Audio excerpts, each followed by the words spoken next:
All right, everybody, welcome back to another episode of the Modern Day Sniper podcast. I'm here with our guest, Nate Humbard, and we're kicking off our first official episode of the history series.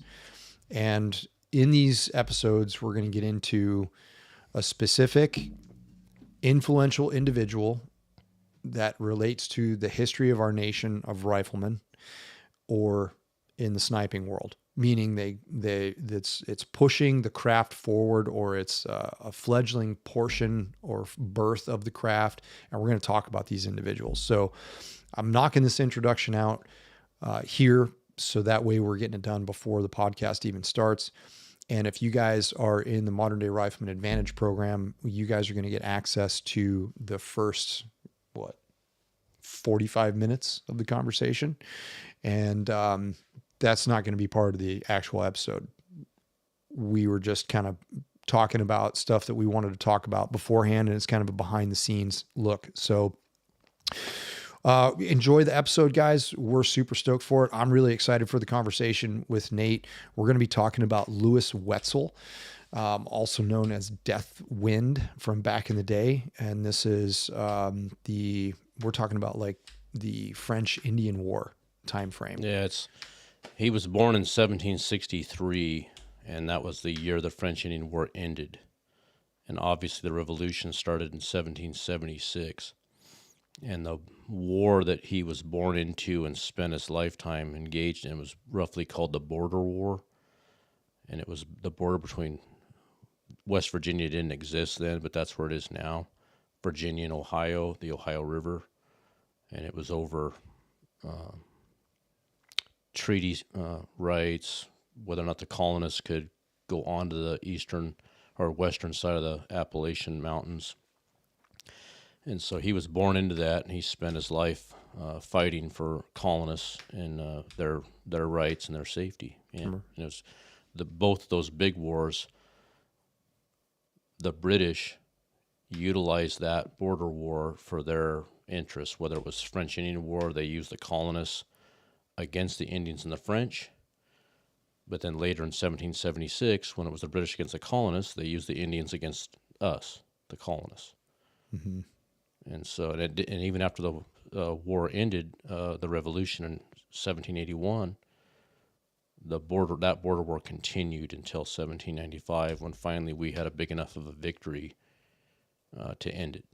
All right. Well, this is all the stuff that we're going to learn on this particular episode of the podcast. So without further ado, we're going to jump in. We're going to give kind of a precursor, what's going on, what we're going to talk about, even a little bit more expounded than what Nate just gave. And I hope you guys enjoy the episode. We'll talk to you in a minute.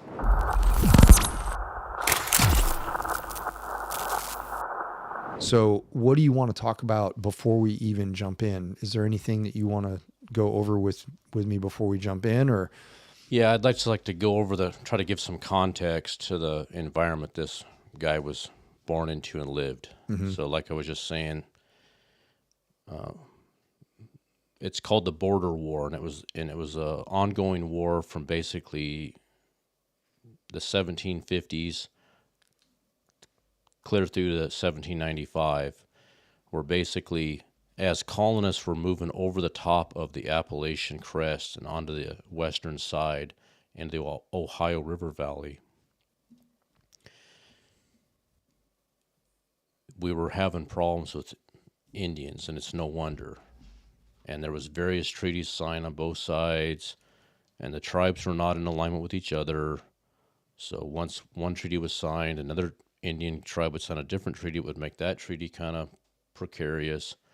And so there's this ongoing struggle between American colonists, Native Americans, the British Empire, the French Empire, that lasted for, 20, 30 years. And so that's the broad context of what happened here. And the guy we want to talk about today, Lewis Wetzel, a.k.a. Deathwind, was born in 1763 in Lancaster, Pennsylvania. And in 1770, his father, John Wetzel, and the family moved 276 miles straight east and ended up in what's now Wheeling, West Virginia, to a brand new fort there called Fort Henry. Is that east or west? So he was born in PA? He moved west, Oh, west. 276 miles. If you were to pull up a map, you would see how the geometry, West Virginia is kind of up and west of Lancaster, Pennsylvania. And it's exactly 270. I Googled it out. To a place called Fort Henry, which is now called Wheeling. And it's, if you look at West Virginia, it's got this very strange, long, narrow panhandle. Yep. And Wheeling, West Virginia is right at the base of that. Okay. And the Ohio River's running along the edge. It separates West Virginia from Ohio. And it's Appalachia. All right. These are the mountain people that we talk about today. And they're the descendants of the people we're going to talk about. These are some tough people. So he's born in 1763. They moved there in 1770. His dad sets up a farm about 14 miles from Fort Henry. And so what they did is they built a fort, and basically a fort was like a stockade yard with timbers, the spiked. Yeah. Right? Yep. Like an occupation. Yeah. And his farm was 14 miles away. So when there was a threat, they would gather up everybody and run them into that stockade for protection where they could defend. And sometimes that meant their house got burned, their fields got burned, their animals were stolen, but you can't, it just be like, here at your house, if some shit went down, you could choose to stay here at your house and try to make it. But if there was a place close by you could go to where you could link up with your bros and have a physical barrier, you're going to take your family there. And Yeah. you're going to let the house burn, right? I'm looking at it. I'm looking at Wheeling right here on the map. Okay, yeah, there you go. So it's basically online with Harrisburg, Lancaster. Yeah, it's straight. If you just drew a line straight to the west, Lancaster, and I couldn't find any reason why John Wetzel did that, but that's what he did. Now, Lewis had 5 brothers and 2 sisters, 7 siblings. And despite the hardships, all of them made it to some form of adulthood, which is unusual for the period. That period, yeah. And also the roughness of where they're at. How old did people, what was the average age of that era? Well, I don't know. I think obviously it was less than us. Lewis only made it to 44 himself. His dad made it to 53 or 54 when he would have probably lived. His dad was very robust. I can only imagine that would be like the upper echelon. He would have lived probably to his 70s, but he was killed directly by Native Americans. I think that, when they look at the death rates of the past, they're always lower, but a lot of it has to do with child infancy death. Mm-hmm.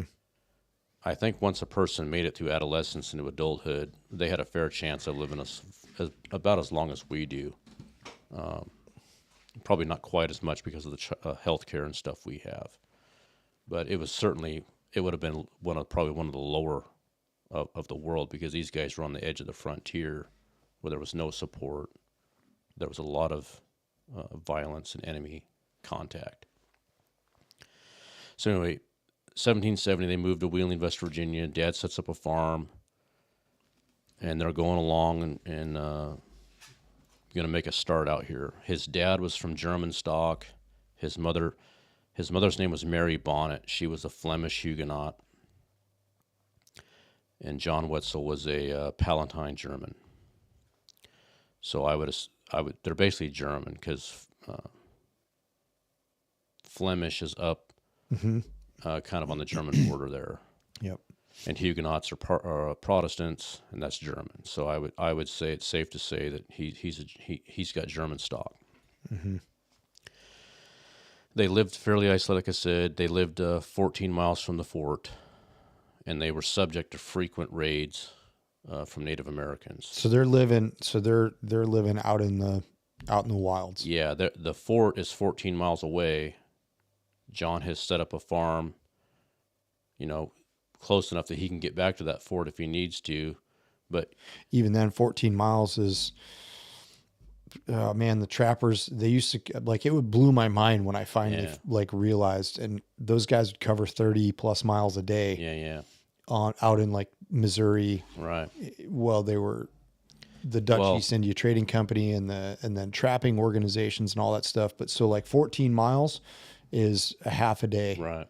Well, and I should let me clarify it. So it's not like they were just sitting there and then all of a sudden they had to run 14 miles when they could see the enemy. There was dudes out there. There was intelligence people out there. So they would usually get wind. Hey, there's going to be a problem. They'd have some time to make that 14-mile trek. Mm-hmm. Not always, though, as we'll see later, the Native Americans could launch a surprise attack on you, and you've got no time. Mm-hmm. That actually happens. Okay, so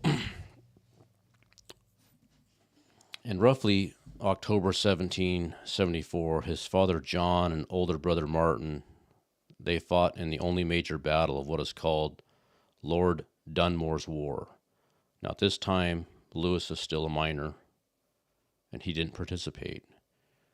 This Lord Dunmore's War was a brief fight between the British colonists and the Shawnee and Mingo tribes over alleged treaty violations signed at the conclusion of the French-Indian War. So at the conclusion of the French-Indian War, the British told the French and their Indian allies, we won't allow colonists to go further west of the ridgetop of the Appalachian Mountains. Mm-hmm. There was other tribes around, and there was some other treaties signed that made that treaty suspect. Mm-hmm. And the colonists didn't need a whole lot of motivation to go over there. They wanted to expand. Everybody wants their own place. Yeah.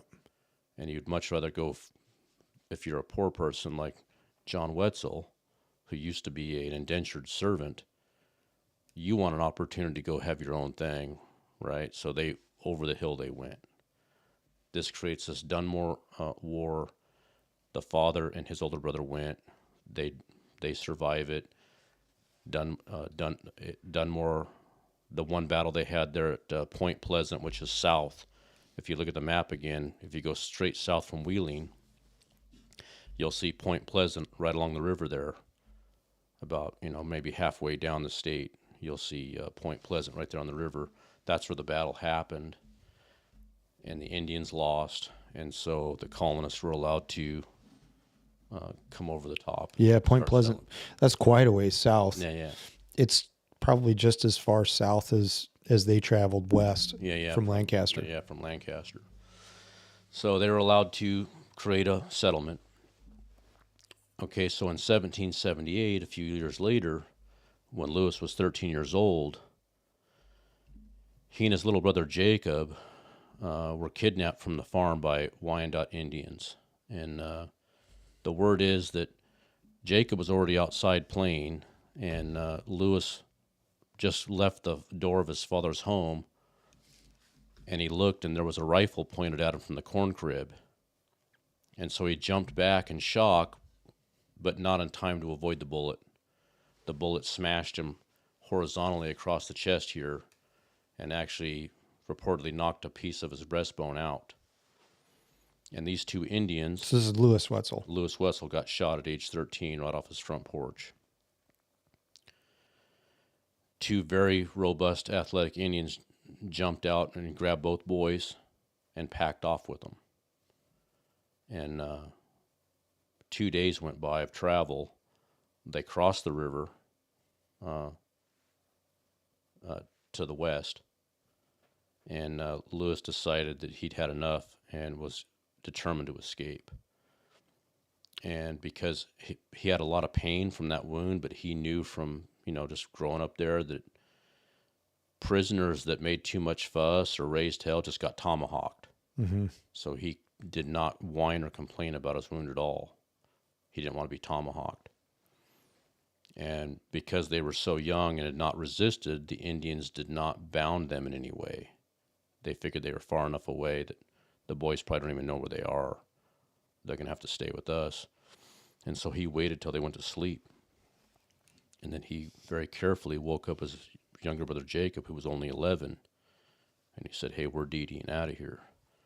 And they snuck off into the woods. But once they got out there, Lewis realized that neither him or his brother can travel effectively without good footwear because it's rough country. So he hides Jacob and says, "Don't move until I come back." And he snuck back to the camp and got 2 sets of moccasins and went back and fitted both him and his brother up with the footwear. And this is what I found the most impressive about our young hero, was he told Jacob, "I can't leave Daddy's gun," because they had also picked up his dad's gun in the raid, and he snuck back and got his father's rifle. What a good boy, huh? And so then he takes off with his brother, and talk about sniper skills. So already at age 13, our young man knows how to land nav. He's been traveled 2 days from his home, but he knows where to go home, even though it's dark. And so they start moving fast back the way they came. But he was smart enough to go slow enough that he could hear, because if he knew eventually they'd wake up and find out the boys were gone and go looking for him. And so when he heard them coming, he grabbed Jacob and got off the trail and got obscured, and they rode by. He got back in the trail, DDing home. He heard them coming back the other way, off the trail, and he just kept repeating that until he got back to the Ohio River, and there was an island there, and their people were fishing on that island. And so him and his brother built a raft out of logs and bark as twine, and they floated across the river to that island, got back to their people, and back to Fort Henry, back to Wheeling. So that was our first That's a hell of an adventure. heroic act by our hero in the story, Lewis Wetzel. And that was in roughly 1776. And like I said, he didn't complain about his pain because he knew he'd be tomahawked out. Now, at this point, I want to go back and let's ask ourselves, what did Lewis Wetzel look like, huh? Yeah, so the research that I did was that he was tall, slender, kind of built like me, like Exactly. skinny, Yeah, right? He was like, I would call you a skinny, robust person, and that's exactly how they describe him. And he had long hair. He grew his hair, and they say when it was combed out, it was down to his knees. He was roughly 6 feet tall, very athletic. His face was severely pocked from a case of smallpox as a child. He had long black hair and black eyes. And the reason he grew his hair that long was because of his career of fighting the Indians, and scalping was a common occurrence on both sides, that he knew that his scalp would be valuable. And he said, when they get it, I want it to be a good one. Badass. Right? Almost kind of like Carlos putting the white feather in his boonie cap in Vietnam, right? You guys want me? You can get that feather, but you got to earn it, right? Same kind of deal. So he never cut his hair his whole life. And later we'll discover when he's, reinterned, they never did get his scalp. Okay. So now let's go to Copious notes, dude. I spent some time going back over this stuff. I've been passionate about this my whole life. Well, that's why this was so. We've had so many of these conversations, and I really appreciate the opportunity to talk about this guy. Yeah, because I've been so passionate about this guy and others my whole life. I've got tremendous amounts of literature on all these dudes. And so I really had fun the last couple of days going back over and reacquainting myself with this hero. And I'm just as impressed now, if not more so, than I was when I first discovered him as a young person, right? This guy, as you'll see, is absolutely the best woodsman, tracker, rifleman of his era. And he caused fear in the hearts of the enemies. They were deathly afraid. This guy was a Terminator. And let's get into it. Okay, so so 13 he gets Kidnapped. gets wounded, Gets kidnapped, shot, kidnapped. and escapes with his little brother. Navs his way back to happenstance, finding his people. He knew where to go. He got lucky that there was our people on the On island, the island fishing. and that's what helped him. So he it. got over there to our people. He probably still would have made it, but I'm sure when he came out on the riverbank and seen our people on an island, he was like, "Fucking thank God." Yeah, and it's not like it's not like we have today. To get to a river, you can get to a river, but if you're in the backcountry, if you're traveling, a river bottom is the worst place to travel through because of all of the vegetation. Right. It's thick. Because it's thick, right? Yeah. The closer you get to that consistent water source, the thicker the vegetation is going to be. Yeah, and like that's not easy travel. That's not easy travel at all. Right. Especially trying to be quiet. He demonstrated 2 sniper skills in this whole thing: escape and evasion, and land nav. So most 13-year-olds, in my opinion, would not have had the courage to try to escape because it's certain death. But he did. It's the culture. Well, it's like it's the when you were 13 years old in that time period, you were already doing the work of a man. Right. And on top of it, he had the presence of mind that not want to whip him when he got home without Dad's gun, because that was coming. Right. Dad would have been glad the boys were home, but once he found out his rifle was left, there would have been an ass whipping, and Lewis Wetzel wasn't on board for that ass whipping, so he went and got the gun. What a great kid, right? Okay, let's talk about what his character was based on the people. He never inflicted cruelty on women and children. He was never accused of torturing or mutilating his victims. He did carry a vengeance over the grievous injuries that his family received over the course of time, and he spent all of his prime years engaged in this fight. He was very brave. He was very cunning. He possessed intuitive knowledge about how to be a hunter. He was the unquestioned master of fieldcraft, tracking, riflery.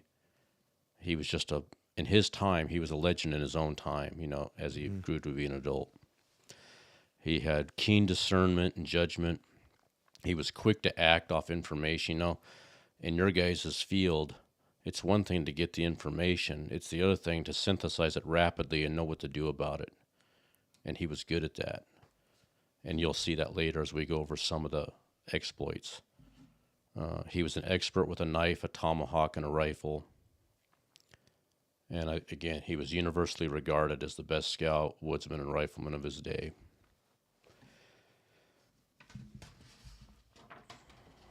Okay, so the next, and I couldn't do everything he did because there's too many, but I tried to pick the ones that I thought were relevant to the etymology of sniping. Mm-hmm. So in 1782, shortly after what's called Crawford's defeat, and Crawford's defeat was an operation of the Revolutionary War designed to defeat the British Indian allies across the border. Which border? The ridge of the Appalachian Mountains. To the west? To the west, yeah. And Crawford was sent by George Washington, whoever was in charge, over there with a contingent to try to punish the British Indian allies for their depredations on the American colonists that were over there. He got spanked. A survivor of that battle, his name's Thomas Mills. His horse was in bad shape, so he couldn't ride him all the way to Wheeling. He left him at a place called Indian Springs and hiked the 9 miles to Fort Henry, where he found Lewis Wetzel and asked for his help to go retrieve his horse. Now, Wetzel, being, schooled on what's actually going on, said, hey, man, that's a bad idea. We don't need the horse. Going to get the horse is a good way to get yourself killed. But this guy was adamant he wanted that horse. And so Lewis agreed to go help him get it back. And there was a young man there named Josh, who was a local boy, and he wanted to go. And Thomas Mills was saying, no, we ain't taking that kid. And that kid started throwing a tantrum. But Lewis Wetzel knew that kid and his family and said, that kid will be all right with me. We'll bring him. So the three of them head back to the spring. Well, they get there. Upon getting back to the spring, Lewis sees the horses tied up. And Thomas had told him he just left the horse there. So immediately Lewis realizes this is a death trap. But before he can stop Thomas breaks cover and goes to untie the horse and is immediately shot simultaneously by 4 Braves. Lewis doesn't have any choice. He basically charges the 4 Braves on foot. And that just kind of blows him away. He runs right through him and takes off with that boy going. The boy doesn't know what to do but go with him. And so earlier, I forgot to mention this, his dad, we haven't talked about what happens. His dad's going to have a problem in 1786, but Lewis's dad, John, had taught him how to reload his gun while running. It turned out to be a critical skill. And how he did is he put undersized balls in his mouth so that they would go down the bore easy. So he charges these guys and just runs right through them and takes off in the brush to get them to chase him. And he ended up killing 3 of them. And the reason we have the anecdote for what he said is because when they got down to the last 2, he told Joss, the young man, to get down and hide in this ditch and just wait till I come back. I'm going to lead these guys away from you. And he shot one of them. And what he basically did is when the Indians realized that you didn't have a loaded gun anymore, they were robust. They were like Caylen too. They were big dudes, and they'd been living out there for 10,000 years. They would just chase you down before you could reload and tomahawk you. And so the skill of Lewis to reload the gun while running was not something they were anticipating. And so he would just dart from tree to tree, cover to cover, stand just ahead of him the whole time loading his gun. And then at the last minute, he'd wheel around and plug you. Once they've closed the distance and he knows that he can guarantee that he can because have an undersized ball obviously won't be super accurate, but if you're dicking at a distance of 20 yards, you're going to hit that torso. Mm-hmm. And so he killed the last one. The guy actually fell right in front of the boy hiding. And the last guy, the 4th guy, stopped and turned around and took off running. And the boy heard him say, "No catch that man, his gun always loaded." They don't understand what's going on. How can he possibly be able to shoot constantly when we're chasing him the whole time? Because everyone with a Pennsylvania long gun knows you're going to sit there for a minute and a half loading that son of a bitch. And you're certainly not going to be able to do it at a full sprint. Right. And so that was a technique. One of his techniques he used for his whole time was his ability to load the gun while running. And it's reported that his father was aware of the fact of where they were, the circumstances they were in, and it was important that all of his boys learned this skill of loading while running. Mm-hmm. Well, you raised on the frontier. Yeah, you're having incursions by Native Americans frequently, constantly raiding your stuff. Yeah, super pissed off that you're there. Yeah. And yeah, you're going to figure that out. You're going to figure it out of sheer necessity. Yeah. And so the father, John, knew where he was at, what was up, and really spent time teaching all the boys that skill and many other skills, right? And it was said all the boys were proficient. It was just that Lewis was super talented at all that. He was just a phenom, right? So he wins that fight. the poor guy, Thomas, they thought he was dead. When they sent the burial party to go retrieve him, he'd been shot in the ankle and dumped like he was dead, but he was alive, right? He'd just been shot. Out of the 4 Braves that shot at him, 1 round hit him right in the ankle, right? And just, toppled him over. Think about that back then, though. Oh yeah, I'm sure he probably lost his foot. Oh, right. Yeah. It's like you're gonna lose an appendage, or you're gonna die from infection. Yeah, yeah. And he may have later died, but it was ironic that when they got back there to bury him, they found he didn't have a immediately lethal wound. Mm-hmm. It may have eventually there was nothing that followed up on Thomas Mills. He'd survived the Crawford's defeat, but he should have listened to Wetzel to begin with. Hey, that horse don't matter. It doesn't mean nothing. We'll get another horse. Get another horse, man. Right. So that was the second encounter, or one of his earlier encounters. Now let's ask this question: what kind of rifle did Lewis Wetzel actually have? Yeah, let's talk about that. So, what were are we talking about? Most likely some kind of ridiculous 36 to 40 inch long. 52 inches long. 52 inches long. Yeah, yeah. Now remember, there's no receiver, so 52 inches barrel. And the flintlock is just the flintlock. So it's not like today where you'd have like a 6 or 7 inch receiver and then a 52 inch barrel. So I would say, it would be like having a 4-foot barrel on a regular gun, roughly. Right. Yeah. Right? Yeah. So still long as hell. Mm-hmm. And it was a flintlock. It was more than likely built in Reading, Pennsylvania. Pennsylvania long rifles, what they were called. And all the frontiersmen had rifles rather than muskets, because a musket was useful in military use because you could reload it quickly, and especially if you were going to do the battle of the day where you're going to line up troops in a field and shoot each other. It's going to be volley fire, so the particular precision of your rifle doesn't matter. All that matters is that you're disciplined. You get shoulder to shoulder and send the volley over, you're going to hit somebody. But imagine if you're Lewis Wetzel, you're living out on the frontier. Each shot you take can be the difference between starving to death or not. Mm-hmm. So the frontiersmen all had rifles because they needed to hit what they shot at. Yeah, because you're going to starve to death if you don't. Yep, I'm looking at them right here. You get Pennsylvania rifles up. Yeah, yeah. And that was a preferred weapon of all the frontiersmen. Daniel Boone had one. There was more guys than just Lewis Wetzel that had this particular occupation. He's just the most famous one, the most notorious one, the most effective one. But these guys all preferred the rifle because they could actually hit what they aimed at. And these guns were effective up to 300 yards in skilled hands.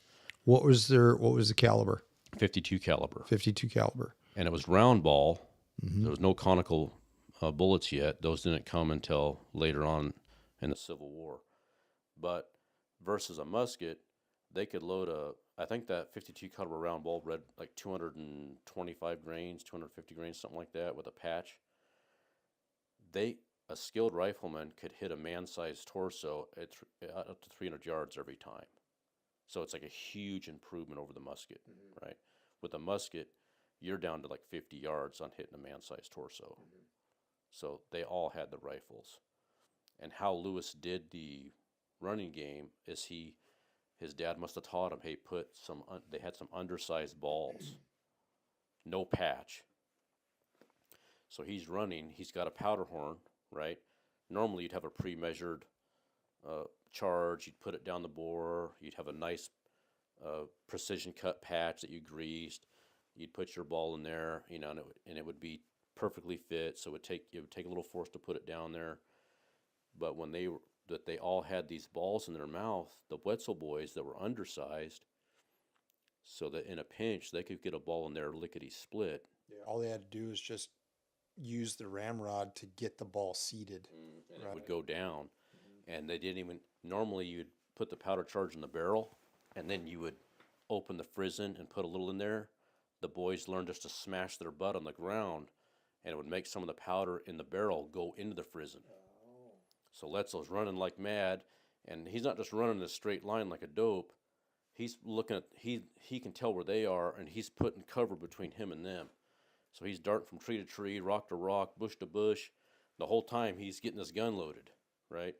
Banging on the ground to get some powder into the frizzen. And then when he thinks he's got everything right, he takes the opportune moment to wheel on them, back towards them, and they're sitting there with a tomahawk in their hand. And here comes a musket. Here comes a ball. And there was one incident, which we'll talk about later, where, because some of these Indians are super talented, and the guy caught him, and had the gun in his hand. So you're about ready to be cooked. You're about ready to be tomahawked, and this is a powerful, strong brave. Now they're wrestling over this gun, and Lewis was able to get hold of it enough, and basically point blank range in the neck, and that ended the fight. But that was one of his techniques, was the loading while running, that his father taught him. That's breaking contact. That's like the origin of breaking contact. Right. The one guy got away. He said that. We already know about that. So we talked about the rifle. It was a Pennsylvania long rifle, 52 caliber, 52 inches long. We don't have exact knowledge on it because the rifle went with him, which there's proof of that later we'll talk about. But he talked to a minister when he got back from being in Mississippi and being in jail later. What do you go to jail for? We'll get there. He went to jail for, I think both charges he got charged with down in Mississippi were concocted. Bogus. I think that he pissed the wrong person off down there. That happens. Because there's no evidence that this guy would ever steal or do anything criminal. If we just look at his life, he got his dad's gun back. This guy operated with honor. So I don't really believe, I do believe he went to jail for a couple of years down there, but I think that the charges were trumped up, basically. And the fact they ended up letting him go, eventually they had to let him go. I think that's why, because they finally ran out of bullshit reasons to keep him in, right? Fair enough. Well, that part's in the story. But anyway, when he got back, the one report we have of the gun where I come up with the 52 caliber, the Pennsylvania long rifle, is this minister put it in his notes. Hey, Lewis, they didn't know what happened to him. He just disappeared, and it took many years for his friends to discover even where he was and what had happened. So when he came home to Wheeling, you can imagine he was welcomed as a returning hero, and all the old people that were still alive that knew him, made a point to visit him, including this minister. And that minister put in his own diary or notepad the description of the rifle that he had. And that's where I get that. Okay, so in 1786, a lot of things happened. The first thing that happened... So 1786, how old is he? He's probably... When was he born? 1763. So he's like 25 years old, something like that. And all four Wetzel men, the dad and the three brothers, are out hunting. And, there wasn't vehicles back then, so boats was how it was. And so they were south of Fort Henry, and they were actually going back. And they passed a group of braves on the riverbank who demanded that they stop, which of course they did not do, because that's certain death. So once John Wetzel, the dad, told the boys, hey, paddle like mad, we ain't stopping, the Indians started shooting at him. Lewis must have been ahead or a good rower because he got far enough away. He got out of rifle range. But unfortunately, Dad was shot through, and one of his brothers was shot through. Dad lived long. Dad had a friend in the boat with him, and he instructed that guy to lay down while he'd already been lethally shot. But he paddled with all of his might while he still had life, and saved him. And so he lost his dad and his brother right in front of him that day. And he took that the hard way. Like that affected him a lot more than his own kidnapping and wounding. When they killed his father and his brother, he reportedly took a vow right then, I'm going to hunt these sumbitches down and kill all of them. I don't care. Right then. So that's the first thing that happened in 1786. Now, we're going to introduce a character called Major McMahon. Major McMahon. McMahon or something like that. McHannon? McHanaman. McHanaman. Yeah. Very Irish. He's a major in our army, the Continental Army. And there's been a lot of, including this killing of the Wetzel men, there's been a lot of depredations. So he gets together a posse or a regiment or whatever you want to call it and says, hey, we're going to go over and punish these guys for what they've been doing, and I'm going to offer a $100 reward for any man that gets a scalp. $100 is a lot back then, yeah. Right?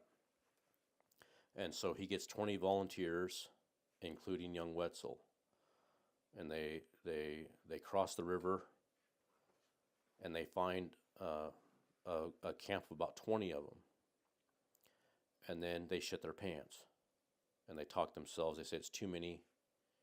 They don't want to make contact, and they're having kind of a meeting about how they're going to extricate themselves from this. Well, Wetzel's kind of sitting off to the side with his rifle across his lap, and he's not really participating. And so they get rid of the Dee, and he ain't going anywhere. And they go, hey, aren't you coming? He's like, no. He goes, I came here to get a scalp, and I'm going to get a scalp. And they're like, you going to do it by yourself? And he says, if I have to, yeah. So they all leave him, and he stays there. Well, he spends the next couple of days, sneaking around through the woods trying to what he was looking for. He didn't want to attack the big group, obviously. That's suicide. He was looking for somebody to peel off. Yep, looking for a straggler. Yeah. So what happens is he finds a camp, and he's such a good sign reader, he can tell there's only 2 men. This is a 2-man camp right here is what we've got. So he builds a hide, right next to their camp, and just waits. Well, they both come, they make supper, and then one leaves. And there was a hunting technique the Indians had back then where they would hunt deer at night with a fire. You know how animals are attracted to light? Mm-hmm. The Indians would start a fire in the forest and just wait by it. And when the deer came to inspect it, their eyes would glow. Mm. So the one guy left to do that while the other guy stayed there at camp. So Wetzel thought, well, I got to get both of them, so I'm going to wait till that guy comes back. And he waited all night. And now he's risking the one guy there waking up because the dude's not back. So he decides he just goes in and he takes that guy out with his knife. Doesn't use his gun because he doesn't know where the other guy is. Takes his scalp because this is $100, and then Dede's back, and he catches up, and he gets back to Wheeling one day after they all got back, and he collected his $100, right? So that added to his reputation. Right. He was like 23 when this went down. I want to extend a personal thanks to you for being a listener and a follower of the Modern Day Sniper podcast. We appreciate every single one of you guys. And without you, we would not be where we're at today. If you guys enjoy the show, if you like the show, cruise on over to any of the podcast outlets that you're listening to this show on and leave us a comment. We read every single one of them. We want to hear what you guys have to say. Your input is going to help us develop better content, the stuff that you want to listen to. Again, we thank you very much. We appreciate you guys for listening and following. Leave a comment. We'd love to hear from you. And without further ado, let's get back to the show. We're at 1786? Yeah, 1786. That's where his father and brother were killed. Grab your mic.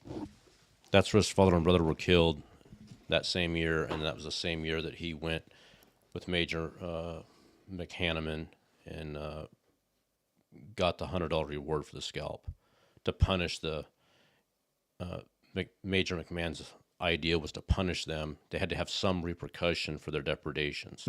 That's why he did that. They all chickened out.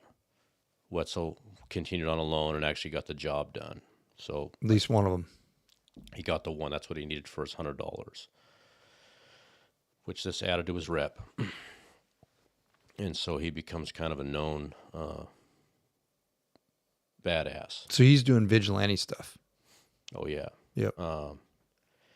He did work with the military quite often in the future, but he preferred to be by himself or with one person. He did not shine to military discipline, structure, and you can see why he was. It would be like trying to make Michael Jordan play like with a JV high school team with their rules, or Einstein go to a science class in a local high school or something. He was so far ahead of everybody that all they could possibly do is get him killed or themselves.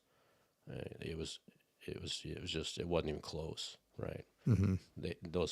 Those guys were, they were there to do what they were told. March in line, march in order, picket, this. Just not his style. Yeah, it's just not something and it just wasn't effective for what he was into. He was trying to actually kill these people. That's what his goal was, right? Based on what had happened. So anyway,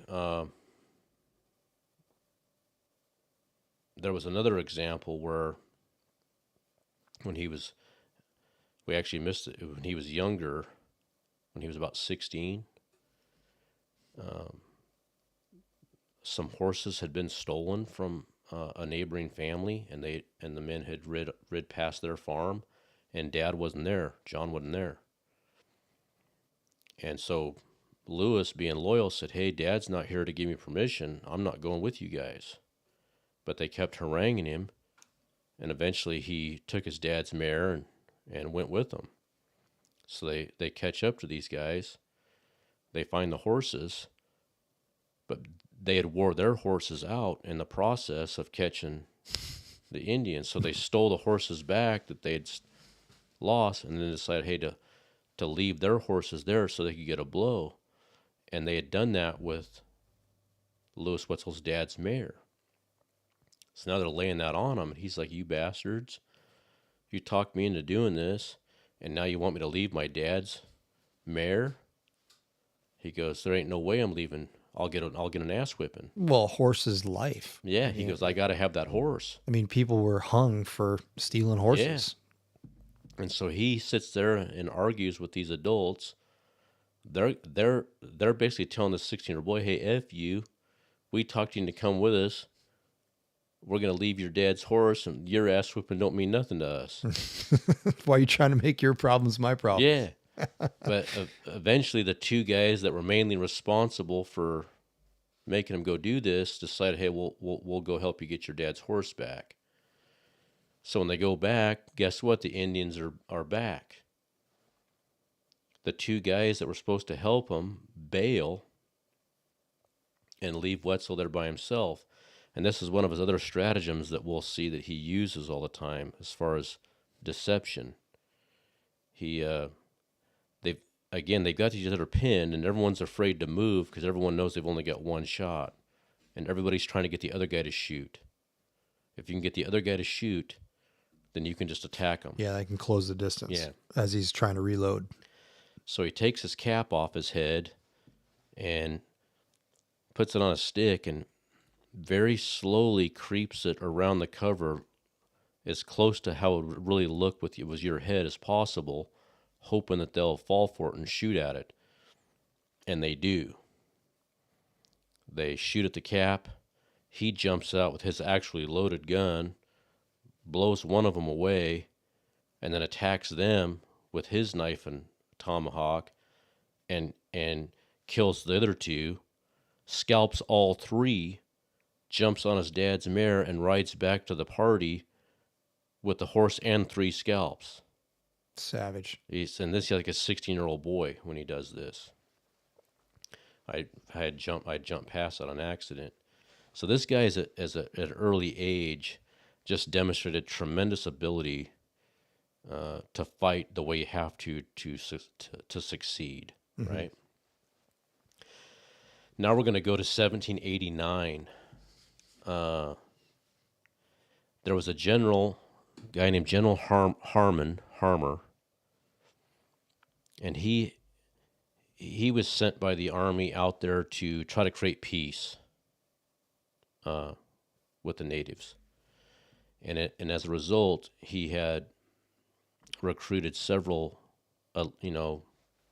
peaceful Indians that he was going to use to communicate, try to figure something out to try to make because this is just a brutal bloodletting taking place. Yeah, it's probably like on a daily occurrence. It's daily. It's daily. Well, I don't know. There's no evidence of. Did anybody communicate this to Lewis? Is there a way for Lewis to know that this guy was not to be shot? There's nothing. I can't find anything out there that says that. All that we know is that Lewis shot him. He killed this guy. But so the guy that was coming from the army, he was working for General. He was supposed to be a negotiator and a communicator and a peace like ally. Peace envoy. Yeah, peace envoy. Yeah. Lewis shot him, but he lived long enough to tell everybody who had shot him. So did he shoot him? Why did he shoot him? Well, there's various stories. I think he just shot him because he could. I don't think he tried to confront him and ask him anything. I think he was sitting along a trail, and he came by, and Lewis just saw, hey, it's an Indian, and he shot him. Got it. But what I don't know is if anybody told Lewis, hey, there's a guy out here, here's what he looks like, he's our guy. I don't know if that happened. Either way, they were pissed, and so they arrested Lewis for doing this and had him in the stockade. And Lewis did not like confinement. He'd never been confined. We can tell already at this point in the story that this is a guy who really values his freedom and independence. And so he asked for General Harmer to come see him, and he told him, hey, man, why don't you give me a tomahawk? There was a bunch of gathered Indians that were pissed that this guy had been murdered, legitimately so. And Lewis said, hey, don't hang me like a dog. Just give me a tomahawk and let those guys form a circle around me, and we'll finish this out the hard way. Trial by combat. Yeah. And the general was like, well, that's brave of you, but I'm an officer, and I have to uphold the law, and there is no law that says I can give you a tomahawk and let you be surrounded by 20 braves and, butchered. So we're not going to do that. You're going to have a trial. And so Lewis has to accept that, and the general wheels off. Well, then he calls the general back and says, man, I'm not getting any exercise. I don't have any sunlight. I'm sitting in this hole.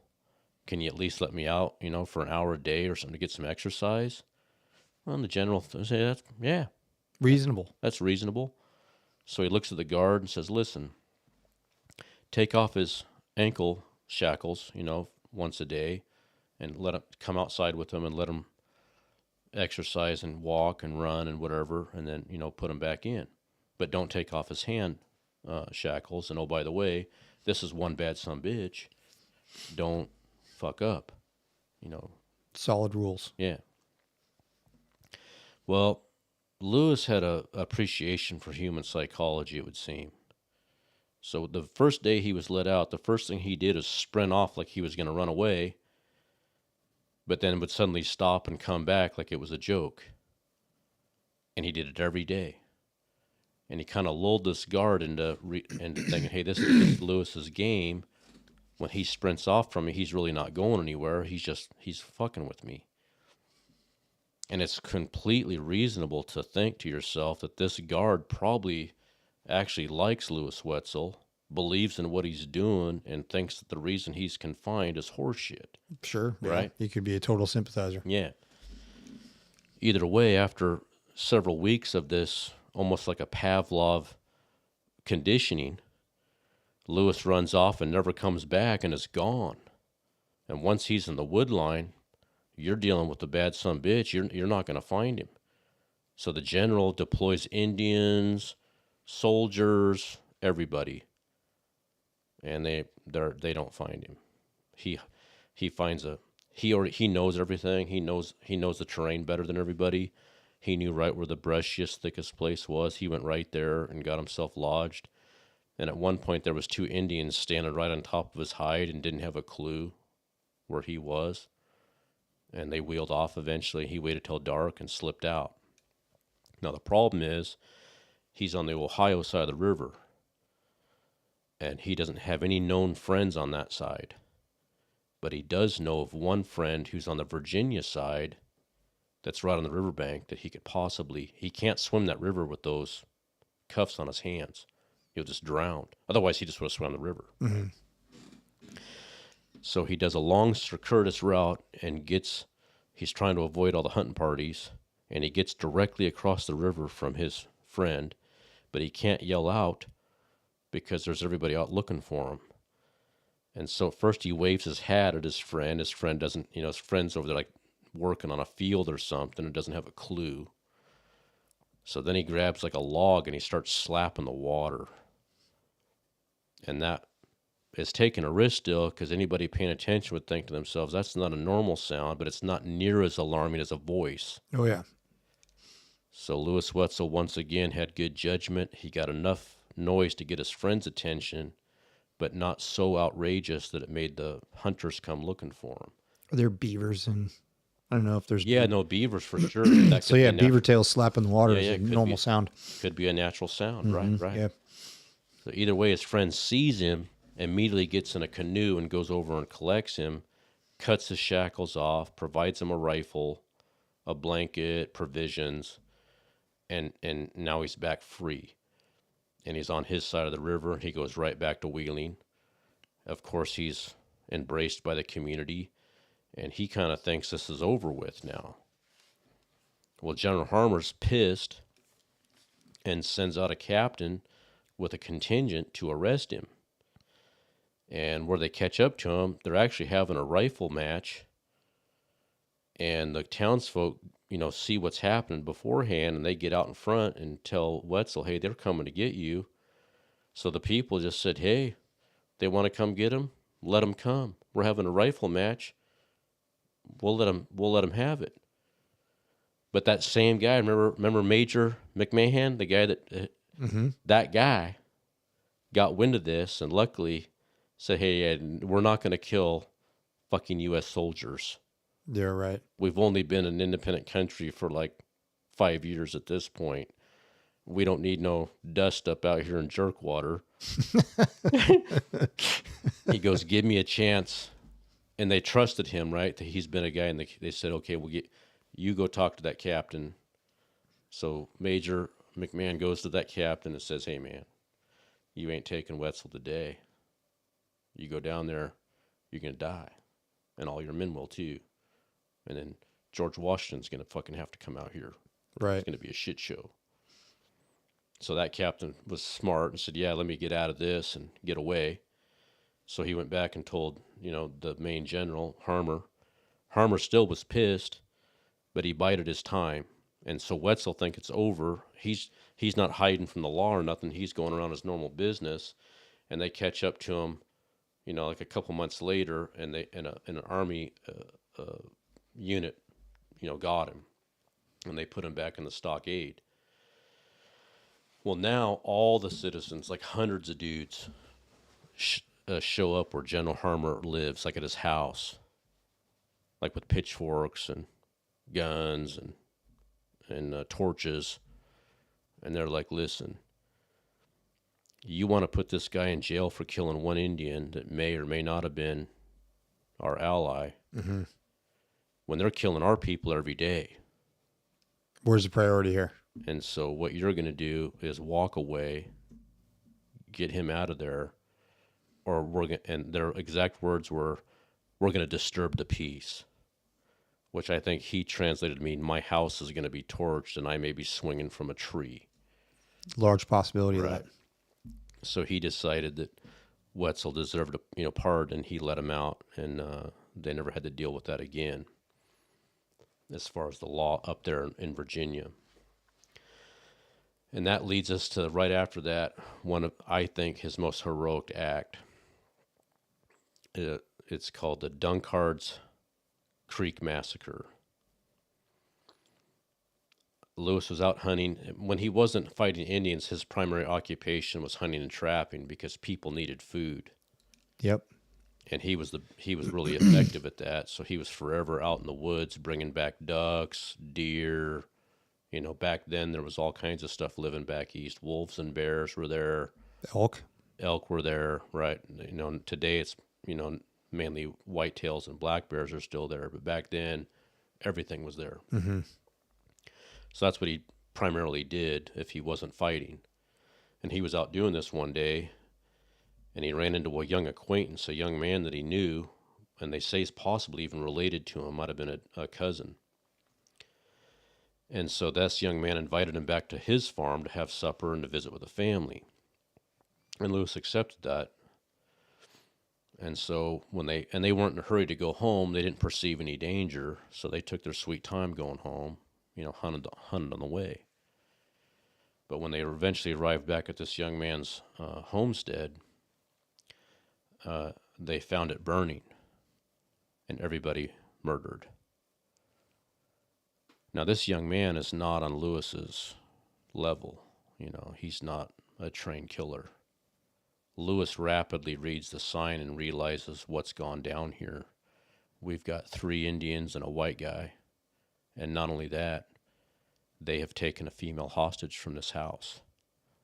So he tells that to the young man, and the young man says, well, that's got to be my betrothed.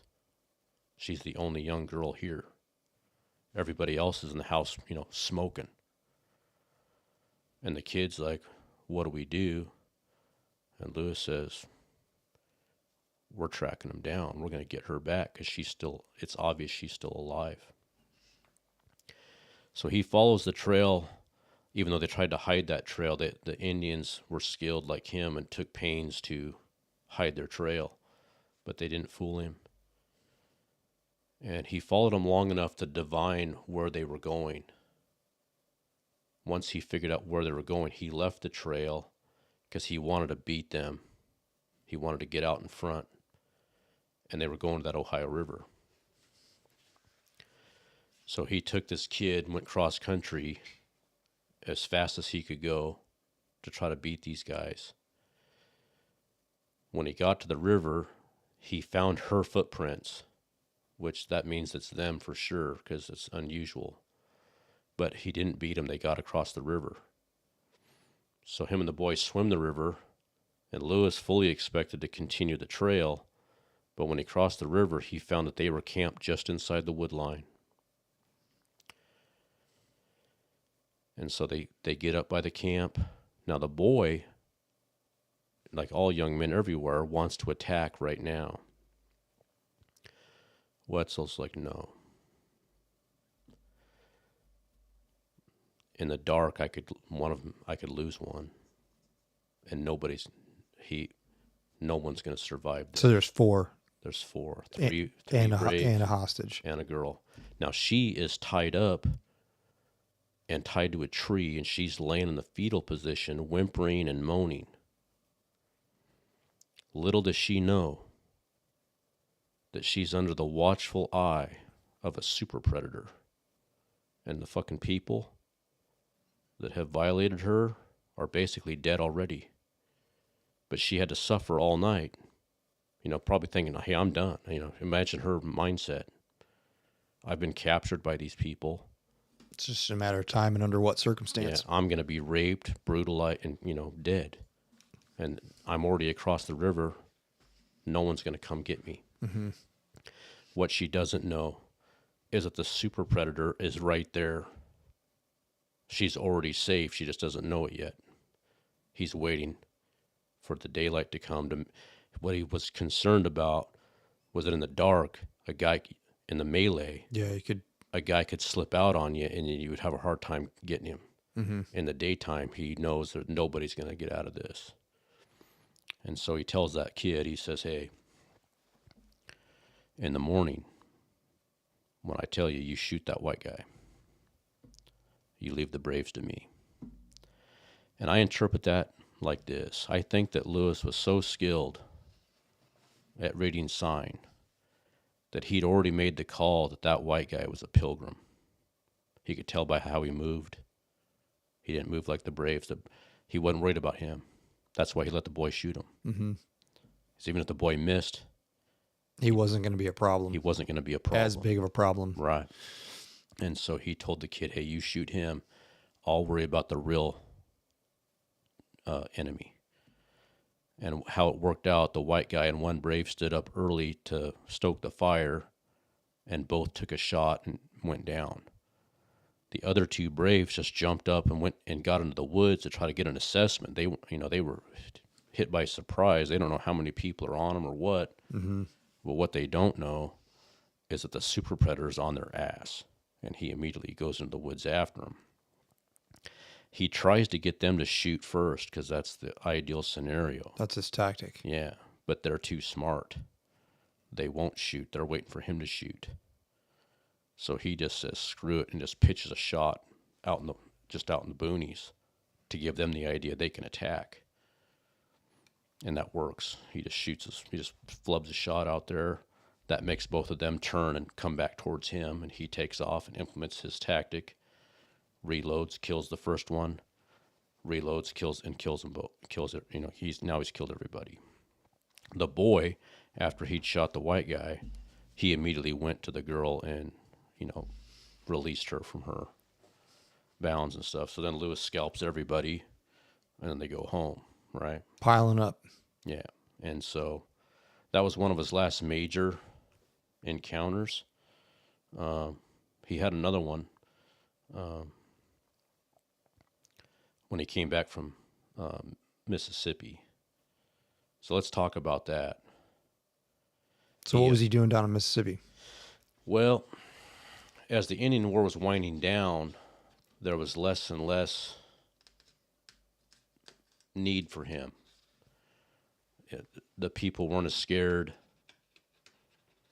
and there's just less work, period. But there was a lot of riverboat traffic going in the Mississippi down in New Orleans, carrying all kinds of produce, livestock, goods, and that was dangerous. And so he got work as a guard. Doing security stuff. Yeah, because pirates or whatever would try to steal the boats. So by then he was famous and well known, and anybody that had Lewis Wetzel on their boat, no one's going to attack that boat because you're going to get smashed. So he got work doing that, and so that put him down in that country regularly, and he must have taken a shine to it because he eventually ended up down there. And that's where he ends up getting. So he goes there. His friends they don't hear from. He kind of disappears, and doesn't even get a letter or anything. And they're like, "What the hell's going on?" Well, eventually they discover that he's in jail down there. The initial charge was counterfeiting. Would Lewis Wetzel go to Mississippi and start a counterfeit money scheme? Was he like an outlaw? Was he a criminal?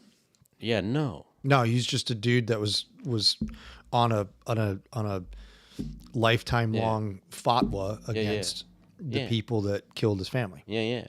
And based on all the old people that knew him his whole life, they were like, "Hey, that's a bullshit story. Our guy wouldn't do that." Like the minister loved him. I mean, everybody loved him, right? And eventually it was shown to be true. They got rid of the counterfeit charge, and they tried to saddle him with illicit relations with a Spaniard's wife. That's what they got down to. And then eventually that charge was thrown out because it was baseless, and they let him out. But he would end up being in jail for like 2 years. So he makes it home to Wheeling, and he goes and sees all the old people that are still alive that know him, and they all say that his physical appearance changed dramatically from his time being in jail. They didn't say how, but we can imagine, right? he was probably super robust from his very vigorous and active life, and he probably got soft sitting in jail for 2 years down there, in a shithole basically, right? Mm-hmm. And here's an interesting part of the story that I never could verify. He only stayed in Wheeling for a couple days, but he told the minister and several of the old people, "Hey, I'm going back to Mississippi, and that Spaniard that accused me of that, he's going down." And he disappeared for 2 months. There was never any word on who the Spaniard was, whether he lived or not. But 2 months later, he was back home. I suspect the Spaniard lost his ass, would be my guess, based on everything else we've seen. Probably so. Yeah. And so he came home, and this is he had one of his last encounters. He's coming back from fishing right there on the river, and looks up, and there's an Indian with a rifle pointed at him. So he quickly jumps behind a tree, and then the Indian jumps behind a tree, and now they're like in this standoff where they've each got each other pinned, nobody can move, and it's early in the day. Normally, if it was late in the day, he would just wait till it was dark and could slip away. But it's like morning, and Wetzel's like, "I'm going to have to sit here all day with this guy?" No. So he goes back to his old ruse of the cap, and he gets the cap. Got it, yeah. And he puts it just ever so gently around the tree. The guy falls for it, shoots the cap, and he jumps out and, shoots him. And that was his last known encounter. All right, real quick. I know everybody hates ads. Nobody likes their show being interrupted to talk about stuff, but I got to let you guys know about the Modern Day Rifleman Net. The Modern Day Rifleman Network is the largest growing online community of precision shooters out there today. What's different about it? Well, first off, it is not social media. Number one, it's not a Facebook group. Number two, it is not a forum in the traditional sense. It is its own platform, its own software, and there's about 10,000 people in there that are just like you, who are discerning long-range shooters, precision shooters that are looking to just get information to help them become better at what they are choosing to do and spend their time with, which is long-range shooting. So if you're interested in that kind of group and that kind of community, it really is super unique. And I can't really explain it too much more than just saying, hey man, if you haven't gone over there, check it out, see what we have built, and see what's going on inside there. There is a tremendous amount of free information available to you that's really easily searchable.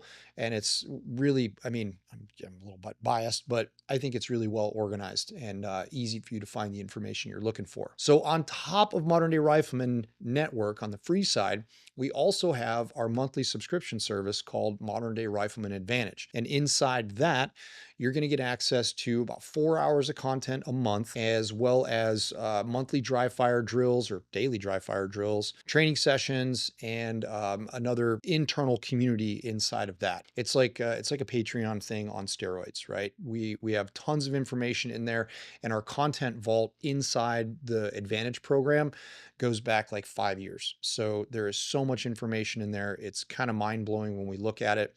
But we're just going to keep going forward and keep adding to it. You've got a tremendous benefit in there. On top of that, if you're a professional sniper and you are looking to get more information, because let's face it, your department, your unit, your agency, whatever it is, they're not going to be doing that for you. That's on you because you are the volunteer. We have created a tremendous amount of resources in there for our professional users because those are my roots. That's where I cut my teeth in this community, is in the sniper community. And I understand that it's difficult to find information, and a lot of it is on you. Well, the majority of it's on you to continue to source it. Modern Day Sniper Pro, you get access to sniper specific stuff, content. You get sniper specific live question and answer sessions every month, lessons that are directly applicable to professional snipers, as well as you also get access to all the Modern Day Rifleman Advantage content too. So it's kind of like a twofer. Make sure you guys go check that out. We have discounts available for our first responders, active and retired, former military, because we want to take care of you guys. We know that finding information out there is not easy to do. So we're trying to make it easy for you. All right, man. So that's my spiel with Modern Day Rifleman Advantage and Modern Day Rifleman, the free side, as well as Modern Day Sniper Pro. So let's get back to the episode. So all of this stuff is it's making your shots count always. There's a saying in paint on the 1st Marine Division's sniper schoolhouse when it was at division in a flat top barracks. Never send a man where you can send a bullet. And there was a lot of sayings like that on the walls and stuff. And reconnaissance by fire. Yeah, we're not trying to utilize reconnaissance by fire as snipers. We're trying to utilize it very, very sparingly, because once you shoot, you have the risk of exposing your position. Right. This is before suppressors and like all of our modernized equipment that we have.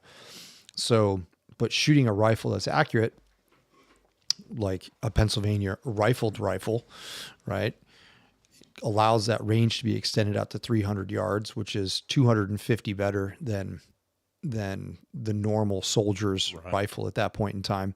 And so this is also an individual that is very, very comfortable, because he grew up in it, being in the environment where he knows everything about it. He's intimately familiar with his environment on a level that's of a sixth sense, because he's in it all the time. Yeah. He knows it inside and out, and he also understands his enemy. He understands his foe and how they think. And you mentioned something early. It's early on. You have to be very psychologically in tune with your enemy, and I truly believe that is absolutely necessary. I wrote some things down here for your approval or dismissal. So after reviewing all this stuff, I wrote down. Get your mic. Hey, what are the core sniper skills that Deathwind have a mastery of? And I listed some things that I thought were probably correct. Land navigation. 100%. Deadly precision fire. Yep. Art of deception. That was the next one I wanted to talk about, is deception. Yeah. Deception is, I mean, that's a huge thing, and it's always been utilized in conflicts that have been documented. Yeah. I mean, clearly all the way back here into the 1780s, right? Where it's, if in his tactics were to utilize deception to get somebody to engage the target, so that way they could be out of ammunition. Right. We want to see where, like in modern times, it's like, I want to see where you're shooting from. Yeah. So that way, especially in an urban environment, because urban environments are extremely, extremely scary, because for every angle that you can see, there's several that you can't see. And it is almost like trial by fire. Just unlimited hides in every direction. Yeah. And it's all based upon your imagination. And I mean, of course, you can make really stupid, non-tactically sound decisions, of course, but if you've got a decent imagination and you have some understanding of field skills, you can make a lot of stuff work. And the craftier you are, is just increasing your survivability. Yeah. Now, a lot of that's changing on the modern battlefield because of drone technology and thermal technology. So there's countermeasures to thermal technology, but it's extensive. Like, it's not something that you can, it's getting better, but it's not something that you can just, it's not as practical, right, as just running around with kit on or with your gear on. Right. So definitely changing things. And of course the drone warfare, but all of those skills thus far, like land navigation, is something that if you can't navigate, then you're useless. Right. Like in the last story. Yeah. He followed them just long enough to figure out he was able to anticipate where they were gonna go. Then, because of his land nav skills, he didn't need to keep following them. He could cut around and circle. He deviated and DD'd out to try to cut them off. Mm-hmm. So that shows a lot of skill. He was able to anticipate their behavior and movements, He had tremendous land navigation skills. He had motivation. And And the physical stamina. yeah, he was able to physically do that, which, like we were saying before when we were off camera, it seems like that's an archetype of your field. Oh, you thought we were off camera. We were on camera. Oh, we were? Okay. It just seems like that's an archetype of your field, is that the dudes who are really good at it have a rangy, robust body with tremendous stamina. Yeah, I think it's a super hard, to do what you do. And the guys who don't have that physical ability, they either don't make it or get killed. Well, you use physical. You want to know if somebody's going to quit. Really, is what you're looking for. Yeah. You want to make sure that somebody's not going to quit. How do you make sure that they're not going to quit? Well, I mean, there's many things you can do to them, but the easiest thing that you can do is make them carry a lot of weight for an undetermined amount of time, so that they never know when it's going to end. And doing that, when we were carrying rucks back then, we didn't now I have a big padded hip belt, right? Where I take all the weight of the pack. It's on my hips. Yeah. Because that's the smart way to do it. But if you want to be hard and be stupid, you take all of that weight and you put it on your shoulders, on your traps. And once that happens, man, you can only do that for so long. Yeah. Because it's just going to wear you. Carrying 50 pounds on your shoulders is, with just traditional ruck straps, it's brutal. It'd be interesting, and I don't think Lewis carried a whole lot. But he did not know when it was going to end. I don't think he cared. No, yeah. He was on that trail till it was over. It might have been, weeks. He probably had a small bandolier, probably a shoulder bag, maybe maybe like a ground cloth or something like that, and a rifle. One story, like I said, I couldn't put all those stories in here, but one story, he didn't want to be seen. That's one of those skills, is he was very good at remaining hidden until the last moment. And a fire is a good way to get busted. But if it's cold, you can't get hypothermia. So he built like this little turtle shell thing and put little air holes in it and just started the smallest of fires. And because that little turtle shell was kind of like an insulated little cocoon, he made it through the night without getting hypothermia and without giving away his position. And so in the morning, he was in the right spot to... And just think about the risk involved in that, though. Like, not knowing, like getting into a basically a snow cave. Yeah, he made a snow cave out of earth and like a tarp or a blanket or something.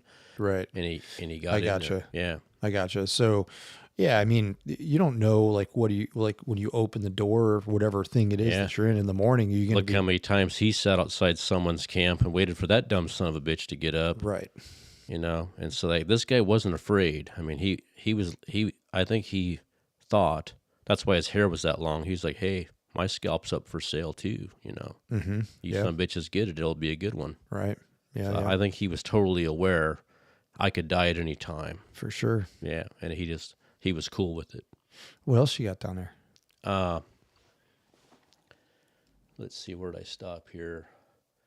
Okay, yeah, he had the ability to anticipate his enemy's movements and actions. He had the ability mentally to put himself in their position and ask himself, if I was facing their situation, what would I do? Mm-hmm. And I think that helped him a lot, in the duels he had. Yeah, you're always trying to evaluate the enemy's most probable course of action. He was clearly an expert reader of sign and tracking, even when the natives were super skilled at hiding their trail, but they couldn't shake him. He was able to track anybody he wanted down. One of the things that I noticed in Africa, one of the PHs, we were on a kudu, and it's everything's sand over there. Most of the places that we visited, with the exception of the mountains, is sand, and it's deep sand. And I noticed the PH reached down and put his fingers into into a hoof print in the Yeah. sand. And instantaneously, I was just like, man, yeah, he's checking to see, because if the sand is cool to the touch, that's a fresh track. Yeah.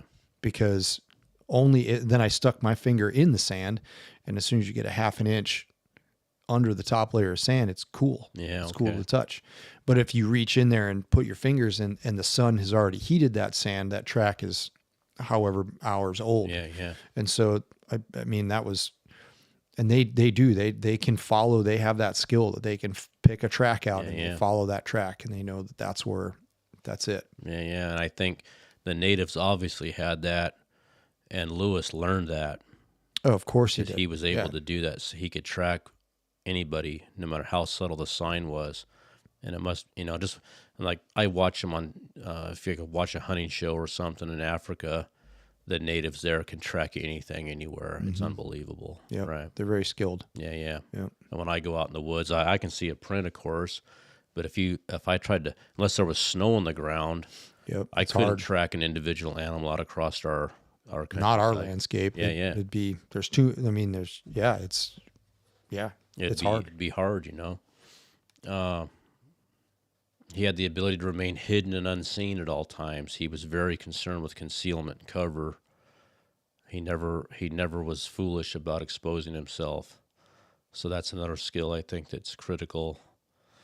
He had the ability to kill, and it doesn't seem like he became a monster. If you go back to my character assessment, he was very charming and civil with the people that he was close to. He never abused women and children, and so I don't think that he became a psychopath. Mm-hmm. I think that he had the ability mentally to compartmentalize and only become the super predator when it was needed. Like when they'd captured the girl, I think he turned it on right in that moment, because that was the only way he's going to get her back. But with his kinfolk and people that he was close to, I think he was approachable. I mean, obviously, look at the support he had from the community. Mm-hmm. I think if he would have been a psychopath, he would not have received that support, right? They'd have told the general, hey, hang that crazy sumbitch, because they would have been scared of him themselves. Agreed. Absolutely agreed. But they were not scared of him. He had an appreciation for human psychology, obviously, and since he escaped twice from the Indians the first time and the military the second time, he was a master of escape and evasion. So those are the main things I noticed from his story that I believe put him in the etymology line of your profession. He's an American. He used a rifle. He demonstrated these skills, and so that's why I thought that I think that he's at the beginning of, because back then the word sniper wasn't used. Yeah, it wasn't around yet. They didn't have a concept like we do now of what a sniper is and does. This guy just kind of manifested many of your characteristics in the moment without being called one. Yeah, many of those attributes, frontiersmen in general, and then later on down the road in time, we would have another era of frontiersmen that were pushing even farther west of the Missouri.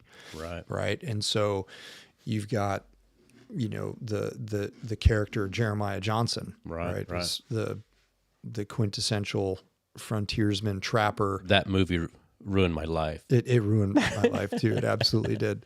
And if you're listening and you don't know what Jeremiah Johnson is, you need to correct yourself immediately. Absolutely. And we can't be friends. Right. We gotta know Jeremiah Johnson.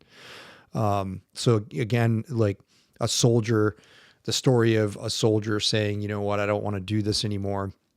I want to go find my way, and I want to explore the West, and I want to be a trapper, a frontiersman, and a mountain man. And there was a whole other, and then you have the story of the Revenant, right? You've got that story. Yeah. Hugh Glass. Yeah. Yeah. I mean, what a time, but an extremely difficult time. It's not a time of people aren't happy. Consciousness is not anywhere even remotely close to where it is today. When people were killed, there wasn't like deep mourning. It was a fact. It was reality that life is lost, and it was lost on a regular basis, and people were no strangers to. Yeah, they were more tragic back then. It was more along the lines of a fact. Yeah, there's a guy out there in the world called Dr. Victor Hansen, and he calls it the tragic worldview versus what he calls a therapeutic worldview. And he says that the old people, their view was more tragic than ours. They didn't expect everything to be milk and honey, and when bad things happened, they took it in better stride because they just didn't have the same level of affluence and leisure that we do. Mm-hmm. And now it's basically we've kind of softened up where we've been protected from all this for so long that when things happen that are remotely not near as bad as any of the things that happened to this guy, a lot of people have a come apart, and like they may not recover for the rest of their life. When in fact Lewis had more bad things happen to him by the time he was 16 than most people will in multiple lifetimes. Mm-hmm. And I think that he's right. And the other thing that I wanted to say was some people may think that it's ridiculous or wrong that we're giving this man recognition. And I can see their point. But I would ask this. Try not to look back at our ancestors and judge them by our current mores. Yeah, that's really important. I think so. I think that shows a level of arrogance and hubris that you don't want to have. It's easy for us in our leisure and affluence to judge. It's hard to be him and live on the frontier and lose half your family. That would be very brutal. Mm-hmm. And I'm not saying he was perfect, but I don't think we should judge him too harshly. We owe him a great debt of gratitude because of guys like him, we enjoy this leisure and affluence we have now. And so I think it's arrogant for us to look back and say he was, a racist or a misogynist or a pathological killer or whatever people want to say. It was life. It was a fact of life. Yeah. You didn't necessarily choose that. Right. He certainly did not choose that. You're immersed in it. Yeah. And so therefore you react, right? Yeah. Your environment gets a vote. Right. And you're responding to the environment at Right. that point in time. So yeah, I wouldn't even, and I know you were worried about like trolls and stuff, and if there's something that's like, we're not historians, okay? Right. Like we're not historians. This is just stuff that's super interesting, and it's learning about our heritage and it's learning about our history. And that's really, I enjoy history, and I know you love history. You are a student of history. And if I can learn something from you, absolutely, man. This was just listening to the story, and it just gives you a better appreciation for where we have come. Yeah. And I understand that life was hard. Life was hard, and life was not what it is today. Right. Not even close. It's not even remotely close. And so living in a fort on a frontier, I watched a movie on an airplane ride to when I was going over to Africa, and it was kind of I didn't make it through the whole thing. It was a little too touchy-feely for me, but it was a story of Sacagawea, or a rendition of, and I think they got it fairly good in terms of the remoteness in the place, or constructing a fort and then having mutinous activities happen inside the fort, dealing with an environment that you're unfamiliar with and you're not adapted to, and the natives are, and they're living a life of a bountiful life. because they've adapted to the Yeah, environment. they know what to do. They know what to do. They know how to hunt. They know how to, they know that winter is coming. And in order for us to survive this time of year, we have to focus on hunting and gathering this time of year. Right. So they've got it all figured out. Yeah. Right. And so I don't know, man. It's just you have to be aware of your history. You have to be aware of where you came from. It's interesting. It's alleged that Captain Clark tried to get Lewis to go on that expedition. So there was two captains, Lewis and Clark. Mm-hmm. It's alleged that Captain Clark knew about Lewis Wetzel and tried to recruit him to go. Okay. And he would have been a great asset on that trip. Mm-hmm. But he decided he didn't want to do that. Lewis declined the offer. And then on Sacagawea, when I lived in Orofino, that's right on their trail, and that's what they call it, canoe camp. Mm-hmm. And when they'd come over the Bitterroots, they'd about starve to death because there was no animals in the forest. It was a big old growth forest. So they'd left the plains, it was rich in game of Montana. Mm-hmm. But when they got into the Bitterroots, there was no animals. And so they were out of food, about starved to death. And up until this point, no Indians they'd run into admitted there was a Western Ocean. So that was depressing. Each new tribe they found, they would ask about the ocean, knowing that if the Indians said yes, they were close. Right, but nobody had. But once they got down into the our side of the Bitterroots, the Nez Perce knew where the ocean was. Right, yep. And not only that, they had salmon that came from the ocean. And they fed the Corps Discovery salmon and camas root, which they eagerly accepted because they were starving to death. But both captains noted in their journal that they were much preferred the elk and the bison of the plains to salmon and camas root. And they didn't see another elk until they got clear out to the coast. Yeah, I can imagine the salmon that they're eating is dried. Yeah, it's most likely not fresh. they weren't. They ate it obviously, but they wanted some bison or some elk or something, right? Mm-hmm. But they didn't see that again until they got clear out onto the west coast. And even then, they didn't like those elk. They said those elk aren't as good as the ones on the plains. Mm. They never ate as good as when they were on the plains. Was rich. Bison, elk, antelope, deer. It was easy to survive. Probably some antelope. Yeah. And then once they got into the far northwest, the animal population plummeted. There was very, very few big game animals until they got clear out, Fort Clatsop. Well, just also think about too, like the mountains themselves, there could be a lot of animals, but you can't see them. Yeah. And so on the plains, it's much easier to identify game and make stalks and do what you got to do. Just scouting. It's just harder hunting. It's harder life. Yeah. Now that I'm thinking about it, how they would kind of operate was Lewis would stay with the main group of men and lead, and Clark a lot of times would lead a scouting party.